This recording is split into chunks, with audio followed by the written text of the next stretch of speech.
Okay, here we go.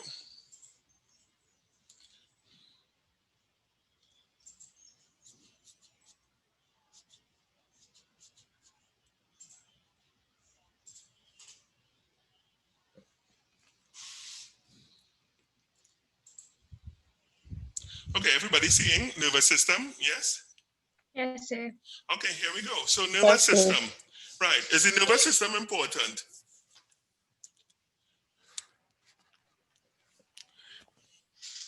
Is the nervous Yes, system sir. The important? nervous Yes, it system is is. What very hap- important. what would happen if we didn't have a nervous system? We wouldn't know how to function. Be a little more specific. Right? We If we would didn't know have a how nervous to system, react. We would know how to react to stimuli or right? certain Most critical, situations. yeah, right. Because in terms of the nervous system, it does keep us in touch with that which is happening around us. You know, in terms um, of our environment. So if we didn't have it, well, things would be more than just a little tricky where I is concerned. Now, in terms of communication systems in the body, we have the endocrine system, which releases chemicals directly into the blood. And that is important to note. So from the gland, there's no connection via a duct, but it's released directly into the blood, right? And then you have the nervous system, which is a unified collection of neurons and supporting cells that regulate body's change, responses to change, combines electrical and local chemical systems. Now, it's very important to note that when we think of nerves themselves, you know, they generate electricity, and our body itself, it generates electricity. We often don't think about it as generating electricity. What proof, for those of us who are in the nursing field, what proof do we have that the body generates electricity? Or those, Heartbeat, be a little more specific. No, so what the is the proof? spinal node artery, No, what the proof do we wavelength. have? What tangible? So you're on the right track. It does have to do with the heart, but how do we know that the heart generates electricity? What proof do we have? How do you prove it to a non-believer? 3 letters.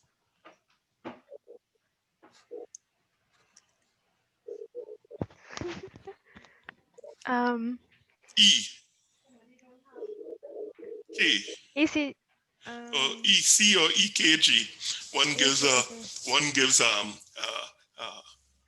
the diagram or shape of the heart. The other one gives the electrical impulses associated with the heart. So you know when you look at that heartbeat and you see the beat going up and down, that it'll be the trace from the ECG. What is really showing you is really the electrical activity of the heart.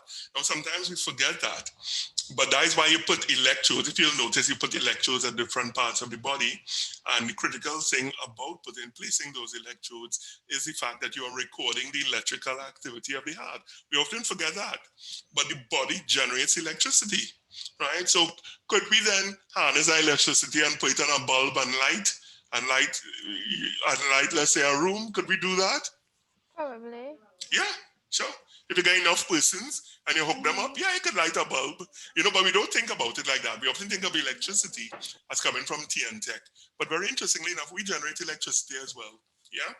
So when we look at the nervous system, the main components are the brain, spinal cord, and of course the nerves. Now we see here that the brain is an organ housed in the skull. Organ housed in the skull. Why is the brain inside of the skull? Anybody?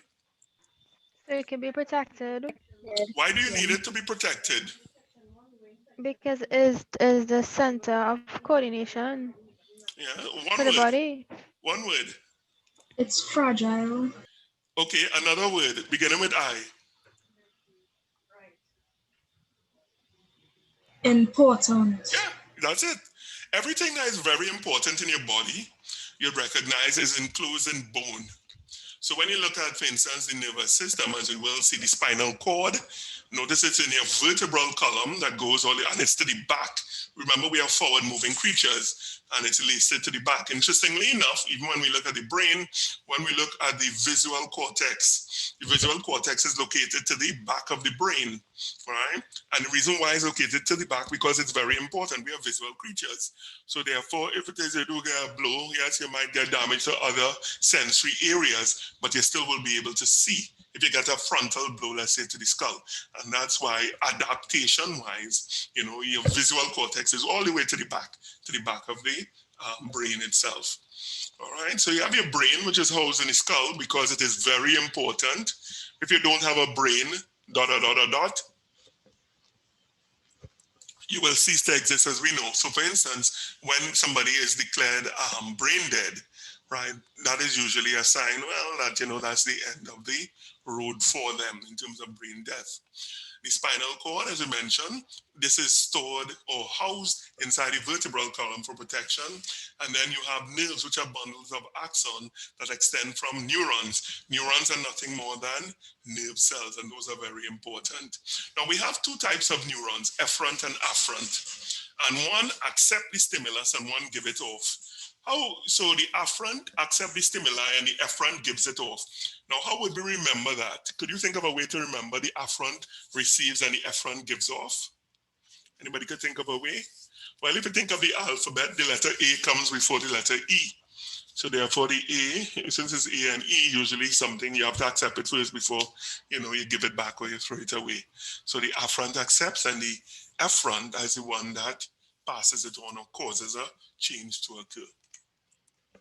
So when we're looking at the nervous system, right, as somebody mentioned earlier, it allows us to perceive things. This lecture would be sent for you once we finish, of course. So it allows you to perceive things. So for instance, if you hear something go roar, a sensation, it has to go to the brain to integrate it, and you perceive, oh my gosh, it's a bear in this case, or it's a pit bull.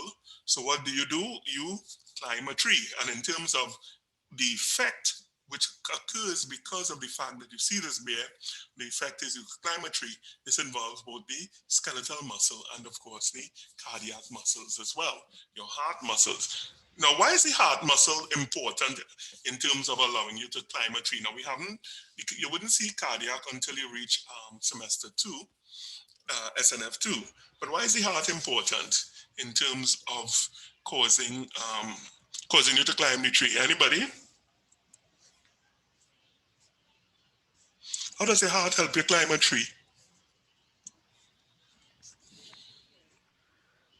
But sir, it does have to do with your muscles being at work, and you need oxygen. Yeah. You need the muscles to be oxygenated.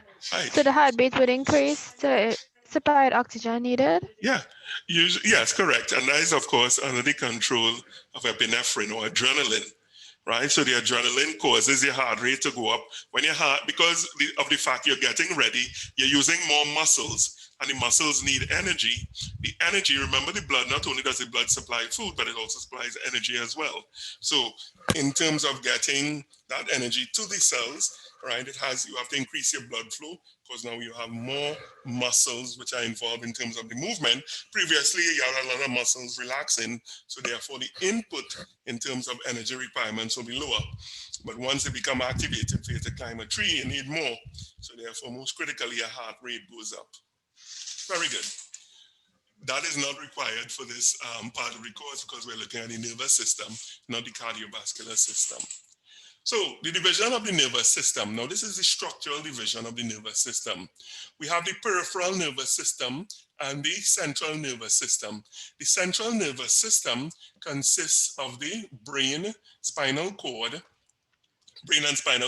whereas the peripheral consists of all of the nerves that come off of the cranium, and also those that come off of the spinal cord. Now, why do they call the peripheral, and the central nervous system? Let me hear a new voice.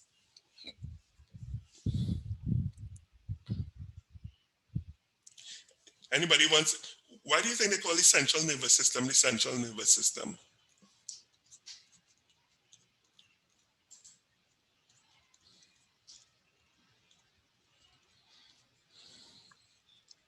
So it has something to do with the center? Yeah, it goes on the center of your body. When you think about it, right, the central nervous, you have the brain, and then you have the spinal cord that goes on the center.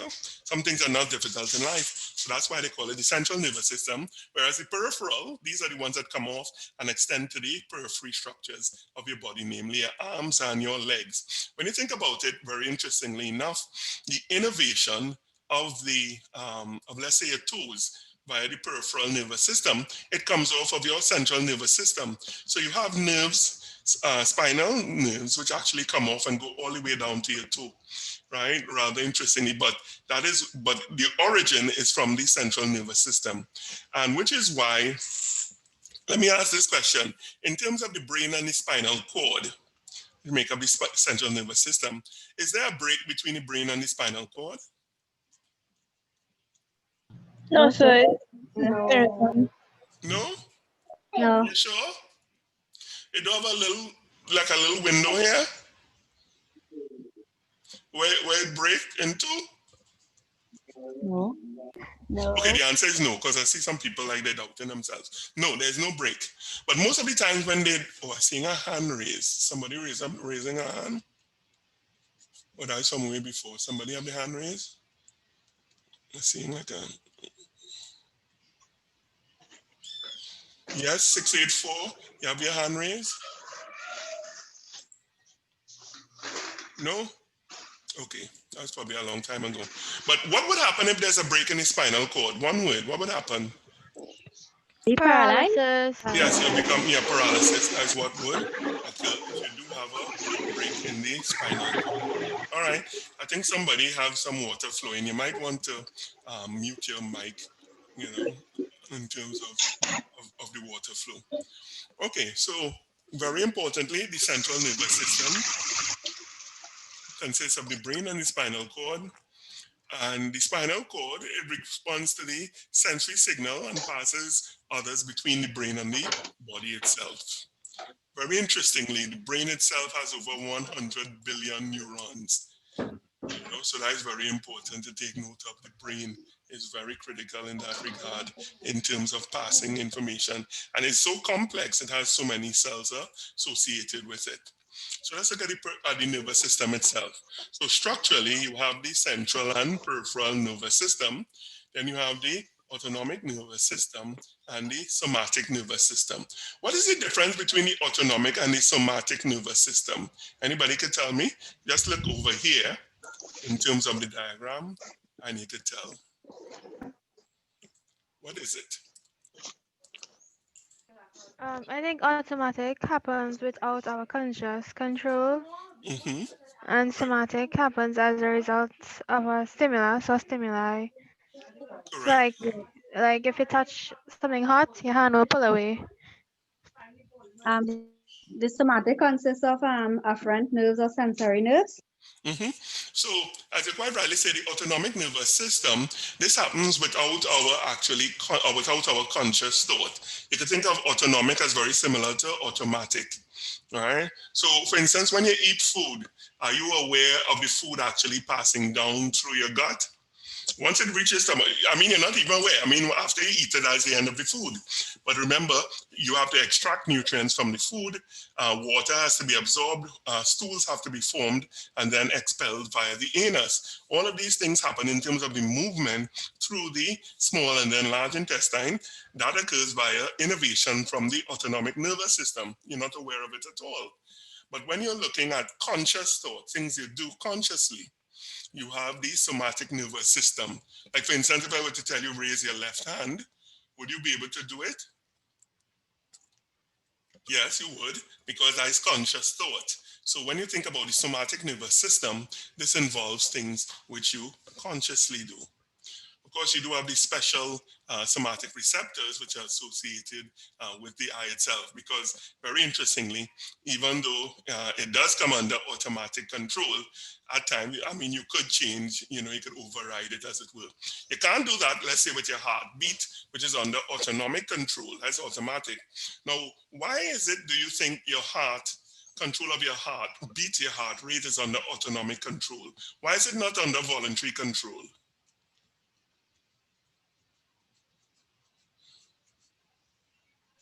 Any thoughts?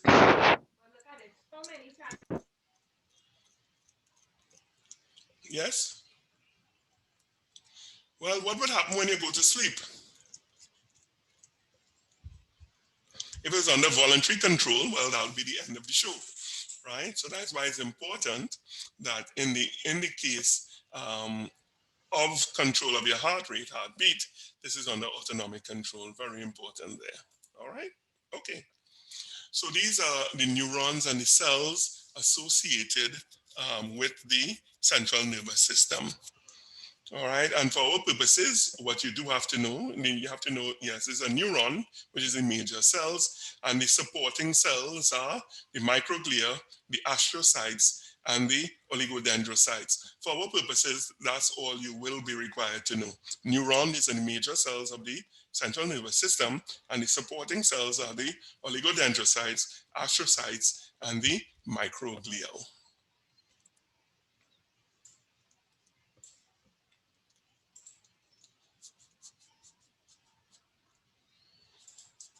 Okay, so here is a nerve, it's a cross section of a nerve, and do note, when you look at the nerve is a very organized structure. And of course, it starts with, this is a nerve cell, shown here, axon covered by myelin, this acts as protection.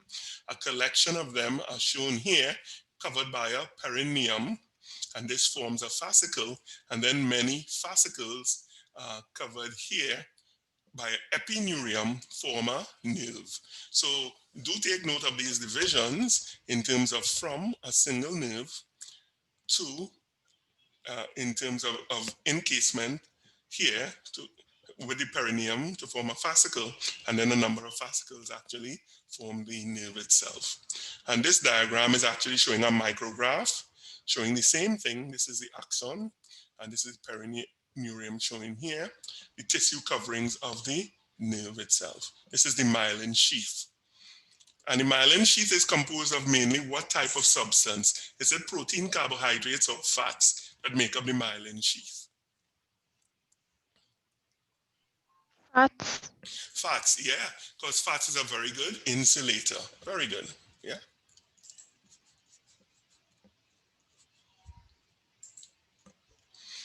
Okay, so this is just touching on what was mentioned before in terms of the skull itself.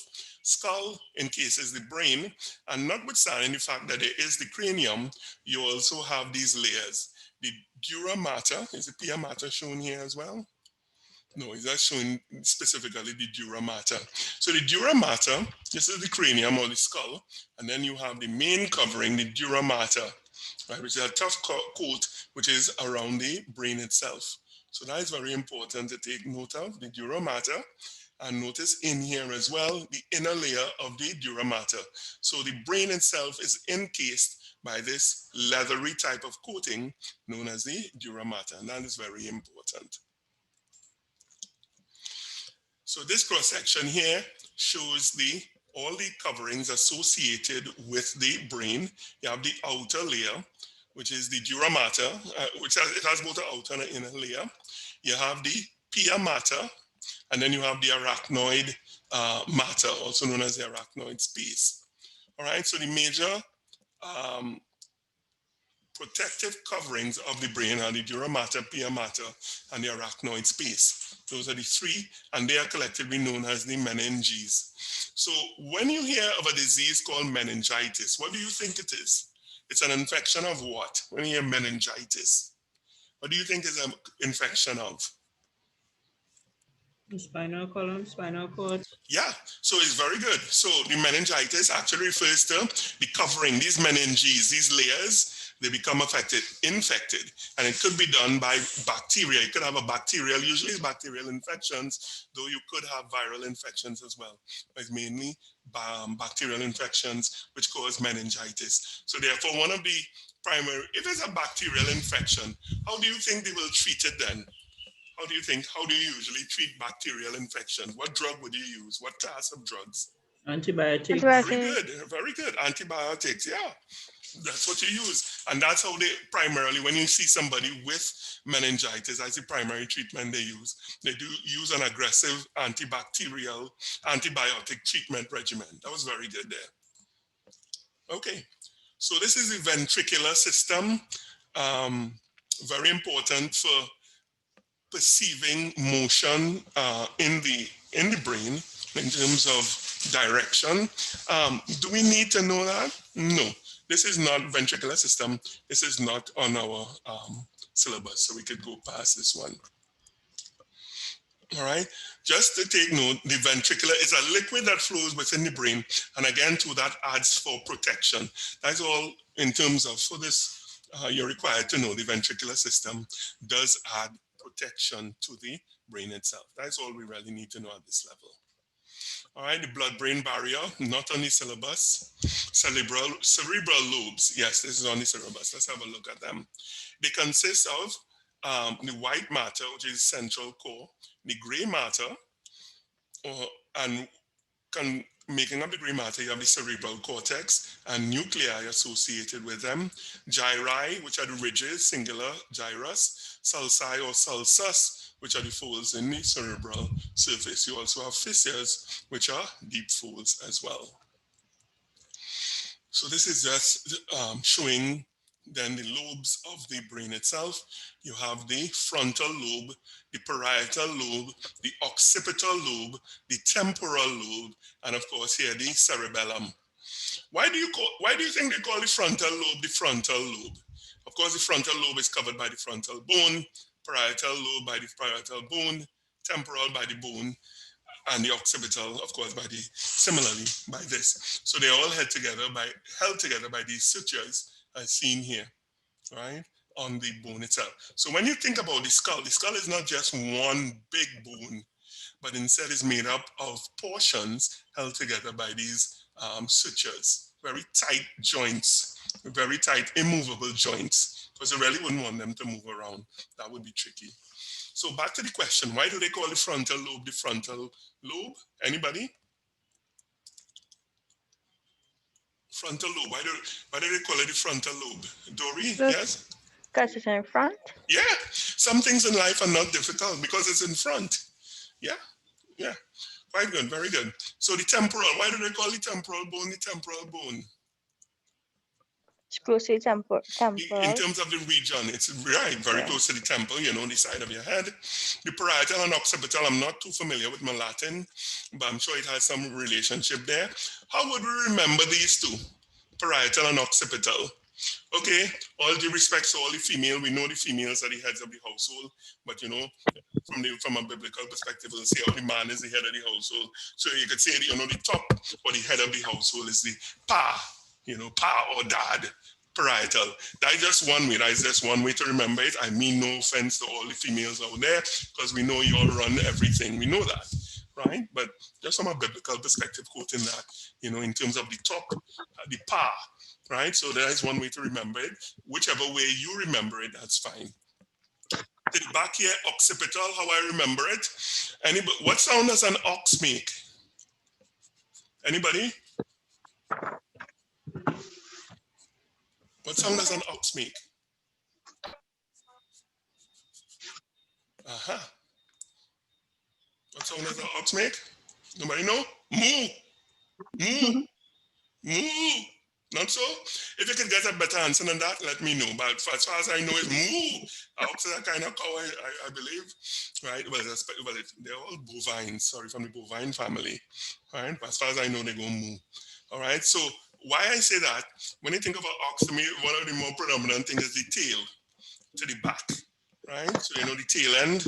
So that's how I remember it. You know, I think of a cow, you know, I draw like a tail here. So in the back here, I know there's occipital bone. Whichever way you remember it, that is fine. Okay? All right, so cerebral cortex in terms of the brain itself. Let's have a quick look. This is the seat of consciousness, right? The cerebral cortex. That is very important to note. And this is just, do we have to know all of these things? No, we do not. These are the ones which I just want to point out to you. I did mention the primary visual cortex. No, this is the frontal. We just look at this frontal area, and this is the occipital. And way in the back here, this is where you have your primary visual cortex. Your auditory cortex is very close to where the ear itself is located. So take note of the visual and also the primary auditory. Also take note, we'll just speak a little bit more to this one shortly in terms of the Broca's area, right, which is close to the left hemisphere. gustatory or the taste sensation, no, that is not required for this one. Okay, so the limbic system. For the limbic system, this includes structures involved in emotion and memory. Okay.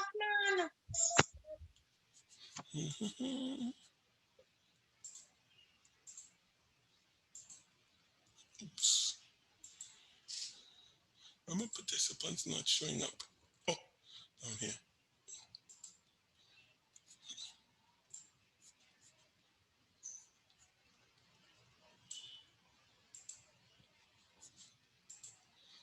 Okay. Right. So the hippocampus, in terms of the limbic, the hippocampus, it creates new memories. The amygdala, this controls emotion. And these are the two major ones. Right? The hippocampus and the amygdala. And I'll tell you why. Notice the amygdala, it controls emotion and it integrates sensory input with memory. Very importantly, with the amygdala, when you're looking at children development, child development, which is why it's always very important to develop a child within a certain environment, because usually if the amygdala isn't well developed, right, the child could have some issues that when they grow up to be a little older. I don't know if you know, you might be aware there are some people who have, let's say, a hair trigger anger, like at the drop of a hat, they could go from 0 to 100 very, very easily. And what it has been found is that they have poor development of the amygdala, right?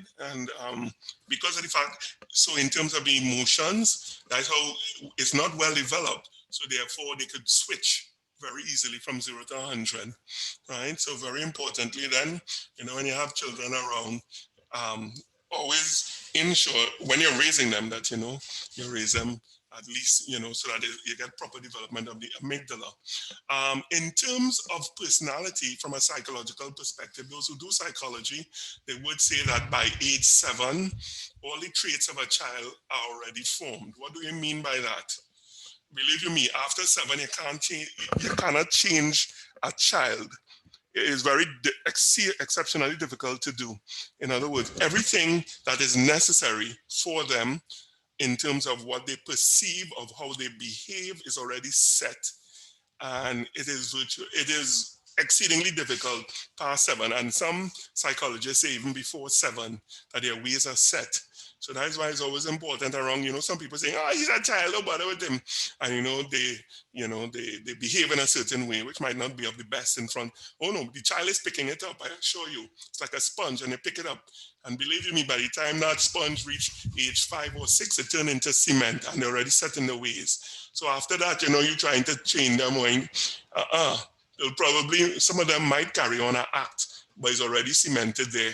And once they get their freedom, oh yeah, it'll just come out in terms of that. So always very important, when rearing children, to be conscious of that in terms of that amygdala development as it relates to emotional development. All right, the limbic, I just mentioned it. Limbic is also the emotional brain, right? As you mentioned there.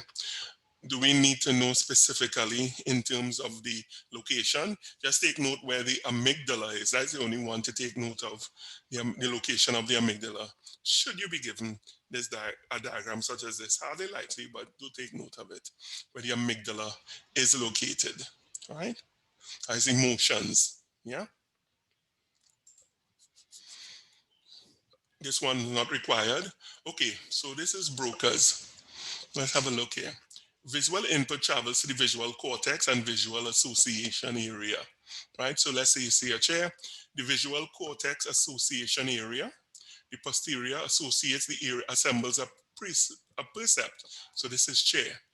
3, the Broca's area fails to convert the percept into the motor plan. So 4, without input from Broca's area, the association between what you see and the word chair wouldn't be made, and the primary motor cortex cannot initiate muscle contraction to say chair. So in other words, if the Broca's, with this situation known as Broca's aphasia, even though you're seeing a chair, because of the fact the Broca's area is damaged, person will not be able to say chair, right? They'll be like, they wouldn't be able to make that connection. All right, so do take note of that. Broca's area is very important for not only making a connection, but for having you say it. That is most importantly. So you wouldn't be able to say it, even though you're perceiving it, you wouldn't be able to say it. So you'll be watching, let's say, a TV, and you'll be like, but you wouldn't be able to say a TV. All right, so that's the important thing where the Broca's area is concerned. That's usually a favorite kind of question when they speak about Broca, you know. So what would happen if, you know, something goes wrong with the Broca's area of the brain? What would happen? And the answer would be, well, even though you're seeing something, you wouldn't be able to make an association. You wouldn't be able to say it. All right, so these are the cranial nerves, part of the periphery. These are the ones that come off the cranium. And how many cranial nerves do we have? How many do we have? How many cranial nerves? Yes? Hello? 3, sir. 3? A little more? 12. How you know it's 11. 12? Because if you just look right in front of you, it says cranial nerve, and if you go wrong 1, 2, 3, 4, 5, 6, 7, 8, 9, 10, 11, 12, you'll see the 12th nerve is the hypoglossal. All right, so there are various ways to remember them. I remember when I was in school, there was this mnemonic. And if you just look it up, just type on, you know, mnemonic or ways to remember cranial nerves. There are various, you know, mnemonics or words which could, you know, let you remember. With me, it was on all Olympus towering tops, a fin and Viking, a friendly Viking grew vines and hops, right? So on stands for olfactory, old optic, Olympus is oculomotor, towering trochlea, on all Olympus, towering 5 tops, trigeminal, A, abducens, 7, fin, right, facial nerve, and a friendly Viking vestibulocochlear, grew, where's G, glossopharyngeal is 9, vines, vagus, and accessory and 12 hypoglossal, right? So that's how you remember it. The optic, of course, is sight, and all of these very important, you know, as associated with them. You will be well placed just to know them, or let's say if you're given this blank, right, you should be able to know which one goes where. Like I said, an easy way to remember, you just learn a mnemonic, you know, like on all Olympus towering tops, a friendly Viking grew vines and hops. So now I'll give you the letters, at least you know where to put them, and you just have to do it by means of elimination. All right, so this is the spinal cord in cross section. Anybody ever saw a spinal cord in cross section? Anybody here is eat chicken? No, you don't know. Everybody here is vegetarian. Yes, sir. Yes, sir. KFC, right? You know, so anybody is eat back? Well, I know you don't really get back in KFC. Yeah, you get back. You know the back when you eat in the back or neck. When you eat in the neck, and you know in the middle of the neck bones, is have something here suck out. Yeah. Yes, sir. Yeah, that's Or the the nerve. blood clot. Yeah, that's the nerve. That's the spinal cord you're actually pulling out, right? This little part within the bone, which is the vertebral columns, when you look at the neck.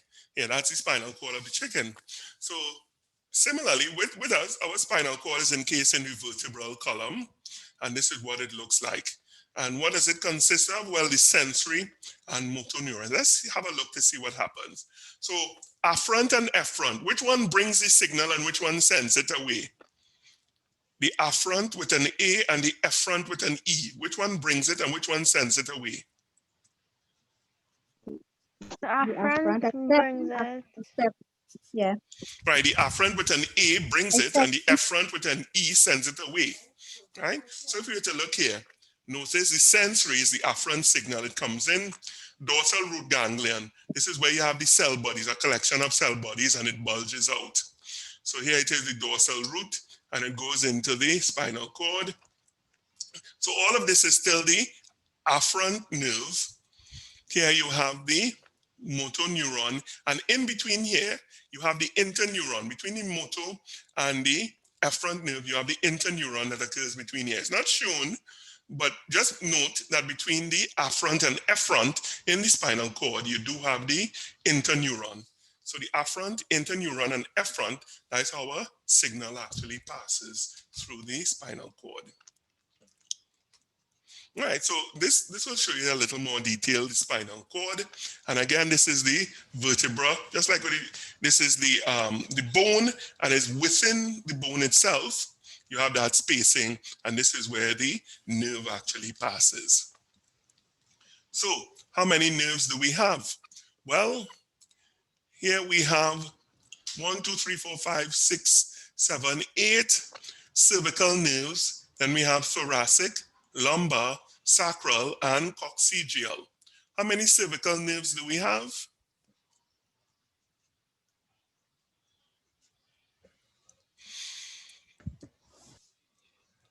Surgical nerves, how many do we have?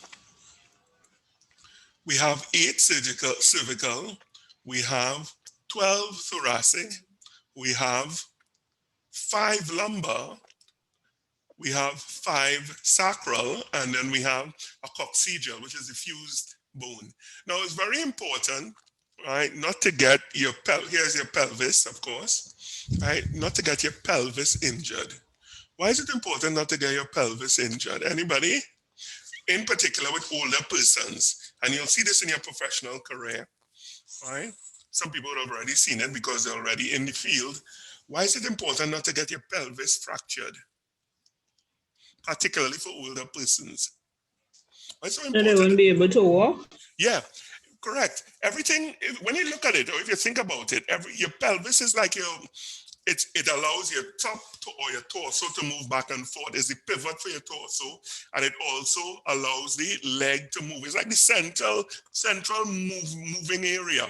When you get there fractured, particularly when you're older, let's say into your 70s or 80s, is usually not a very good thing, because one, you have problems with healing. It takes a little longer to heal. And because of the fact, too, it doesn't heal well because of the fact it's always moving. It's very difficult to just keep your pelvis steady, not moving for, let's say, a month or 2. So it never really heals properly. And because of the fact you're older, right, that adds to the complications associated with it. And usually you have a ripple effect.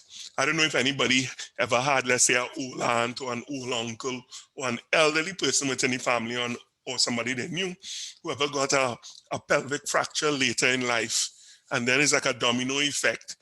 In particular, what happens, infection usually sets in. And because of the fact that an older person has a weakened immune system, it leads to other things happening to them, and ... It's like a move-on effect. They pass away, right? So is it always, let's say you have a broken hip or a broken pelvis, do you always pass away? No. But all that being said, with your elderly, let's say relatives or friends or what have you not, always be careful that, try to prevent them from falling or getting falls. It's always because you don't want them to start on that slippery slope, as it were. All right? Okay, we're almost there. Almost there. All right, so no, we don't have to remember this, at least for this course, as it relates to that. All right, so this is showing the pathway central nervous system, the somatic division, central to the peripheral nervous system, and then to an effector, right, the skeletal muscle. Of course, when you're looking at a nerve, acetylcholine is released at the neuromuscular junction. And why do they call it a neuromuscular junction? Just because it's a junction between a nerve and a muscle. So hence the reason they call it a neuromuscular junction.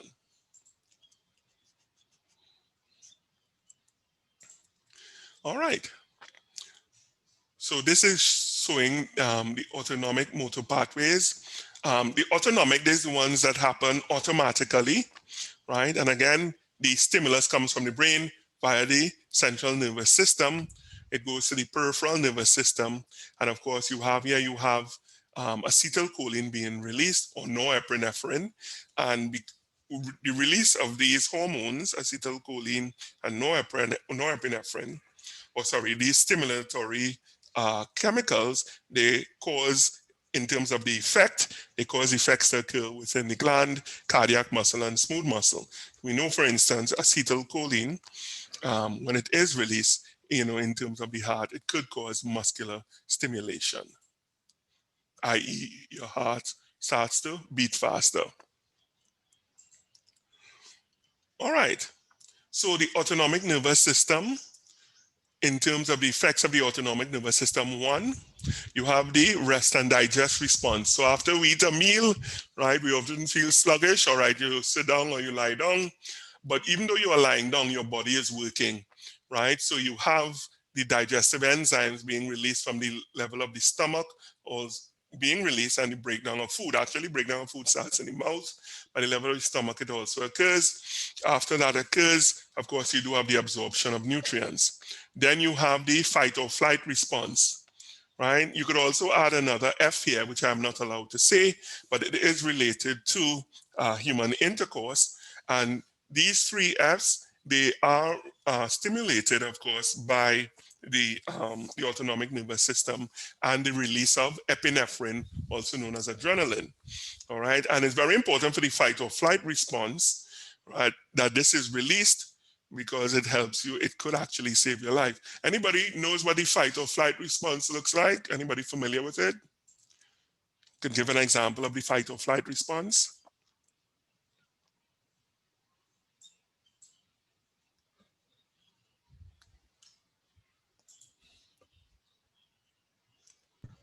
First time I'm hearing it, sir. First time you're hearing the fight or flight? Okay, let me give you an example of when it would occur. You're probably a very calm person as well, but it's a vestige or something left over from our time when we were in the quote-unquote wild. It's something that saves your life. So let's say a pack of dogs surround you. Let's say it's out in the wild and you're up against a rock face, right? You have either one out of two things to do. One, you either fight the dogs, or two, you run or you flight, you take flight. And that is under the control, right, of a hormone of epinephrine, adrenaline, right? And when adrenaline is released, one out of two things, so it's like two options you have. Is either you'll fight them off or you'll run. And which is why, anybody here like to tease people and see them get more and more angry? I don't know if anybody here, of course, nobody here does that. But, there's some people, they like to see people getting angry, and they're teasing them more and more. And how do you know somebody's getting angry? Well, you see them, the nostrils might start to flare, and then you'll see like a vein. When you see the vein start to raise in the center of their forehead, yeah, that's usually a dangerous sign. Or you see little beads of sweat coming down on their head. And some people like to still push the buttons. When that is happening, adrenaline is flowing in this person, and it's back to this response. It's a fight or flight. So fight or flight mean one, they'll either remove themselves, run, or they will fight.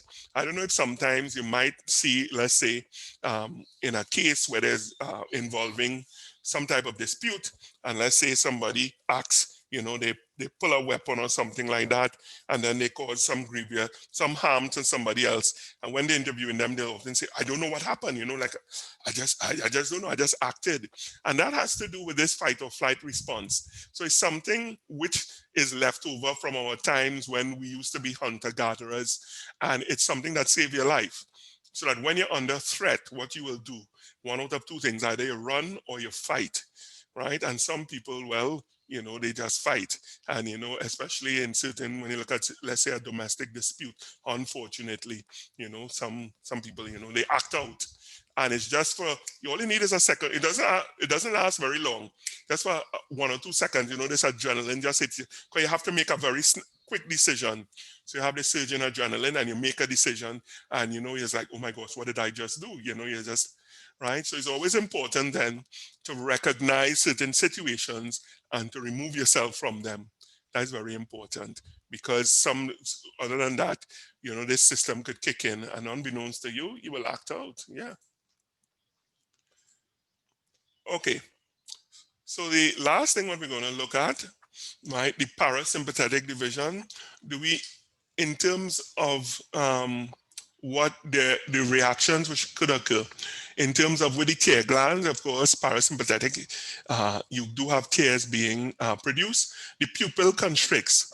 Now, very interestingly, in terms of pupil constriction, this is under the autonomic nervous system.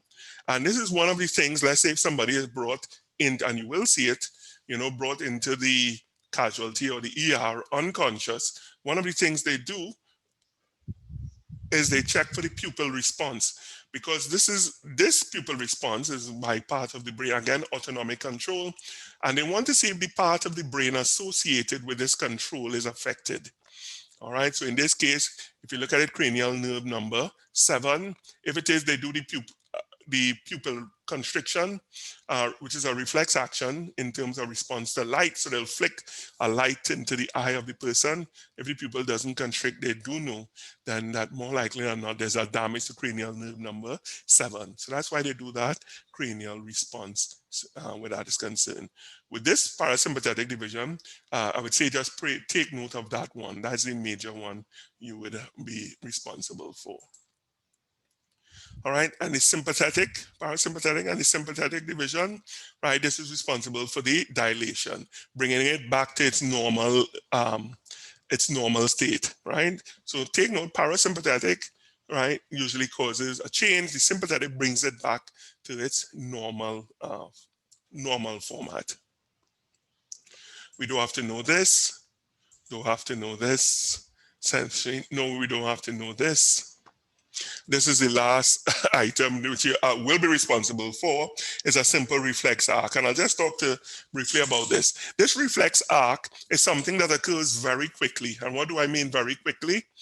Usually, things, as we just saw, they have to go to the cerebral hemispheres in terms of going to the part of the brain for conscious thought, where it is processed, and then response is generated, and this then goes to the effector, which is a muscle causing some type of movement. Sometimes, however, you want a response to occur much faster than that. What happens if it is, let's say you're testing to see if the iron hot that you're pressing your clothes with, and you touch the iron, and it is hot? What happens? What happens immediately? Reflex action, you pull away, sir. Yeah, you pull away your hand. And in other words, then, with the reflex arc, this is actually done at the level of the spinal cord. So in terms of that response of pulling away a hand, all of that, the process occurs at level. It doesn't go up to the brain immediately for conscious thought processing. Everything occurs at the level of the spinal cord. Of course, conscious thought is registered later. Of course, it moves away and it is recorded in the brain. But for the immediate reaction, it occurs at the level of the spinal cord. And this is very important for self-preservation or protection, because in the event, let's say you touch a iron or a hot heater, right, you want your hand to move away very quickly. You don't want to leave it there because suddenly you have a barbecue hand, and that is something that is not very nice. You'll have damage to your skin with different layers, and you want to avoid that. So that's why it's critical to remove it, and to remove it very quickly in that regard. So the reflex arc, let's just go through it. In this case, when you go and the doctor taps your knee, right, it makes use of this reflex arc, where you have this immediate moving of your knee is moved forward, right, because it is tapping into that reflex arc. Do take note of the 5 steps in the simple reflex arc. The 1, you have the sensory receptor. 2, the sensory neuron, the impulse passes along the sensory neuron. 3, the integration center, or this occurs at the level of the interneuron, and then the impulse is generated. 4, it passes along the motor neuron, and then it goes to 5, the effector, to the muscle, causing contraction, and you have movement of the leg being kicked out as shown here. Okay, and that is where we'll stop for today. All right, I know it was, so what did we look at today? Well, we looked at the nervous system in terms of its arrangement, right? We spoke to in terms of the autonomic and the somatic nervous system. The autonomic, this is one which occurs without your conscious thought. Somatic involves conscious thought in terms of, let's say, moving a hand and so on. We looked also at the arrangement of the nerves, the different nerves, associated with the spinal cord. And we also named, most critically, the cranial nerves, the 12 cranial nerves, we mentioned them. We also look at the importance of Broca's area, or Broca's as some people say. Broca's area is critical in allowing you to make that connection between what you're seeing and actually saying it. So if Broca's area was damaged, you will not be able to say the word, right? You'll be looking at a TV, you know it's a TV, but you wouldn't be able to say it. You'll just be like, oh, right? So that is very important there. And of course, we looked, just finished off there by looking at a reflex arc and looking at the importance part of the reflex arc in terms of the 5 important parts, how it moves along the efferent nerve to the interneuron, and the afferent, from the afferent to the efferent along the motor neuron, and then to the effector causing movement. Okay? Any questions? Nope. Okay. So I'll go and post the recording shortly to the WhatsApp site. I will also post the document which we have the dates on for today. Okay? Any further questions? So what day are we supposed to post the lab 6? What day we supposed to post it? Yeah, well, like the job. I'm not seeing any Dropbox now, so I wanted to know when it's due. Lab 6 and 7 topics. Lab 6 topics, muscular, appendicular. Lab 6 this week. All right.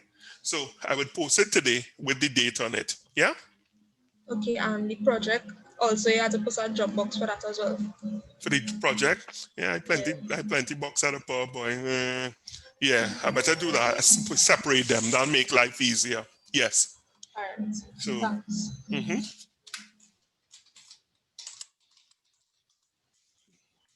Box for labs and project. All right. Anything else? Well, if nothing else, then let me see. Anjali, Iriana, Aviel, Beshma, Danielle, Dahia, Diane Katwaru, Dori, Katachi, Camille, Kezi, Kimberly, Marsha, Natasha, Ravina, Shania, Swinalia, and anybody else whom I might have inadvertently missed. Blame it on my head, not my heart. All right, has been my pleasure. 684. All right. Do have a nice, pleasant afternoon. Yeah. And if it is any ways you think I could improve the class, send me hit me up on WhatsApp, send me a private message so I'll know how I could improve. Okay? Yeah, have a good one. Quick question before you go. When is the last class scheduled for the semester? When is the last class scheduled for the semester?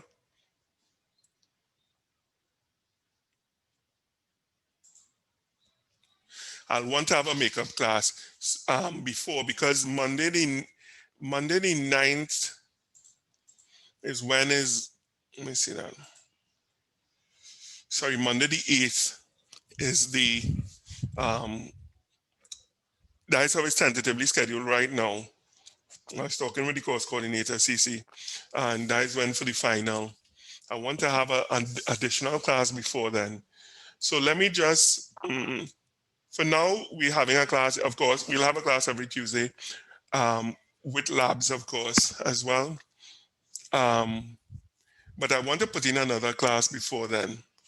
So let me see, what is a good day? If we have to have an extra class, what is the best day for you all? That's a good question. Should I put up send a poll for you all? That'll probably be best. Yeah, because if I'll send a poll, I'll send a survey monkey for you. All right, to find out what is the best day. Okay. Okay, sir. Thank you. All right, you're welcome. All right. So has been my pleasure. Good day and a pleasant evening to you all. Okay. Bye bye.